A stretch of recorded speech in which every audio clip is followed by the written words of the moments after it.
हम बात कर रहे थे उस सरकारी क्लर्क की जिसका एक उपन्यास, उसने एक उपन्यास लिखा था फ्रीडम फाइटर्स पर।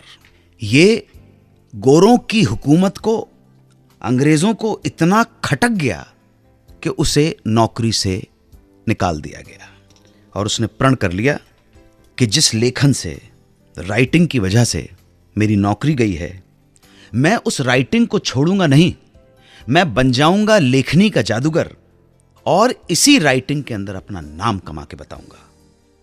वो थे मशहूर पटकथाकार दादा नवेंदु घोष। नवेंदु घोष पटना के आईजी ऑफिस में क्लर्क थे। लिखने का शौक था और भारत की आजादी की जंग में जो लोग लड़ रहे थे उन लोगों के प्रति थी अगाध श्रद्धा। उन्होंने इन फ्रीडम फाइटर्स के बलिदान से प्रेरित होकर एक नॉवेल लिखा, डाक दिए जाई। ये नॉवेल पब्लिश हुआ, मार्केट में आया और हाथों हाथ बिक गया, बहुत पॉपुलर हो गया, बहुत चर्चा में आ गया ये नॉवेल। लेकिन सरकार गोरों की थी, विदेशियों की थी, फिरंगियों की थी। जाहिर है कि एक मामूली से क्लर्क की ये हरकत उन्हें बर्दाश्त कब होनी थी। तो अंग्रेजी अफसरों ने दादा नवेंदु घोष को इतना परेशान किया कि उन्हें मजबूरन नौकरी छोड़ देनी पड़ी। हालात ये गोरे, ये ब्रिटिशर्स जो थे इस तरह के रच देते थे कि आदमी के सामने कोई चारा नहीं बचता था। नौकरी चली गई।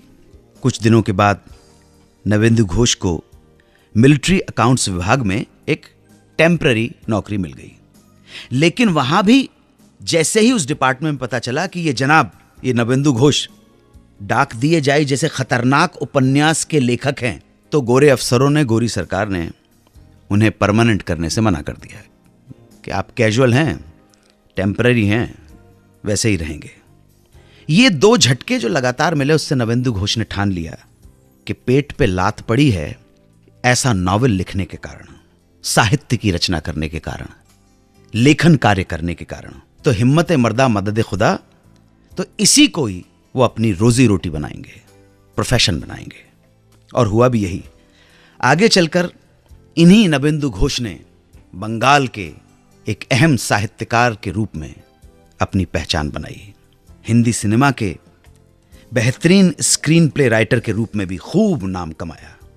लेखक नवेंदु घोष ने जो फिल्में लिखी हैं उनके नाम बताने जा रहा हूं आपको।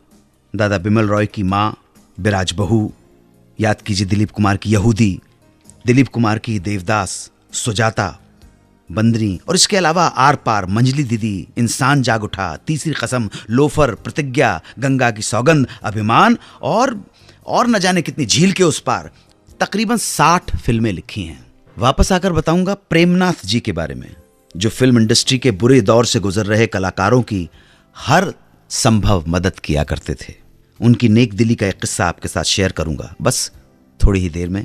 सुनते रहें सुहाना सफर विद अन्नू कपूर, सिर्फ 92.7 बिग एफएम पर। सुनते रहिए रेडियो का number 1 show Suhana suffer with Annu Kapoor, सिर्फ 92.7 बिग एफएम पर।